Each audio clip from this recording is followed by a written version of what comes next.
Hello, this is Doug Bradley, welcoming you on behalf of everyone at Renegade to the third volume of the Spinechillers audio series. And before we get to the 4 stories included here, I'd like to say a few words of introduction to the authors and their work. M.R. James, Montague Rhodes are the 4 names hiding behind the initials, is one of the most well-known of English ghost story writers. He was born the son of the vicarage at Goodenstone in Kent, England, in 1862. His family moved to Livermere Hall in Bury St Edmunds in Suffolk when James was just 3. Suffolk provides the backdrop for many of his stories. He was educated at Eton College and, as almost every Eton pupil did in those days, then moved on to King's College, Cambridge in 1882, beginning a 23-year relationship with the college as student, fellow, dean, tutor and provost.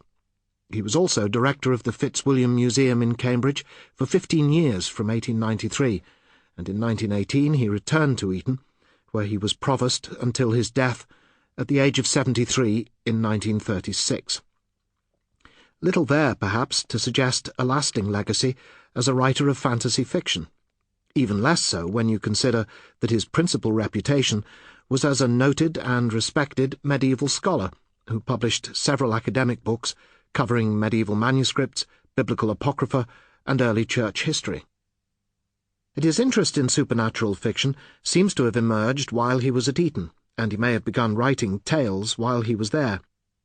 But we know that he began reading new stories at meetings of the literary club called the Chit-Chat Society at Cambridge, and that it became an established Christmas tradition for him to read a new ghost story by fire and candlelight to colleagues and students. Indeed, James' stories and Christmas seem to have become indivisible. The BBC have often presented readings or adaptations of his work at the festive season on both radio and television. It would be wrong, however, to think that James looked on his supernatural fiction as merely a pastime. He was very keen to see his work published, which he did initially in magazines, but then in 4 collections of stories published between 1904 and 1925. I've mainly been talking about James in relation to ghost stories, but in fact the tale presented here, Casting the Runes, is not a ghost story. The villain of the piece, Carswell, is a dabbler in the dark arts. Indeed, it has been suggested that James may have based the character on Aleister Crowley, but that seems to be levelled automatically at any portrayal of an English practitioner of black magic.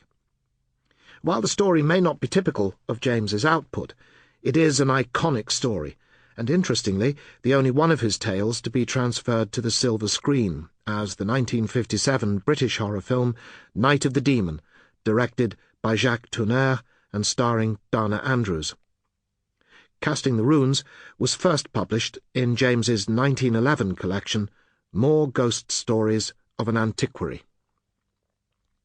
If Casting the Runes is an iconic story, the second story here might lay claim to being the most famous horror story ever written.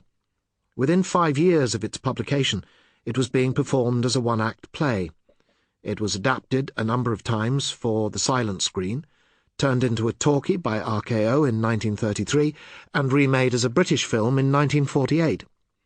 It featured in Season 3 of Alfred Hitchcock's Hour in 1965, and in the second Simpsons Treehouse of Horror in 1991.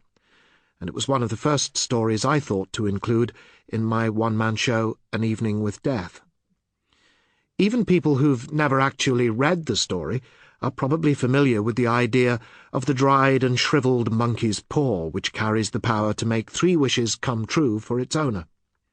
That idea carries echoes of the many fairy stories in which wishes are granted to humans by some supernatural agency. The monkey's paw, perhaps better than any of them, captures perfectly the idea that it's not the wish itself that is important, but the context in which it might be granted, underlining the old adage, "Be careful what you wish for. It just might come true." Writers with double initials to their names seem to be becoming a feature of Spinechillers. We've had H.P. Lovecraft, W.F. Harvey, and now M.R. James. It's only a surprise, perhaps, that we don't know Mr. Poe as E.A. And now we can add to that list William Wymark Jacobs, always known as W.W. Sample complete. Ready to continue?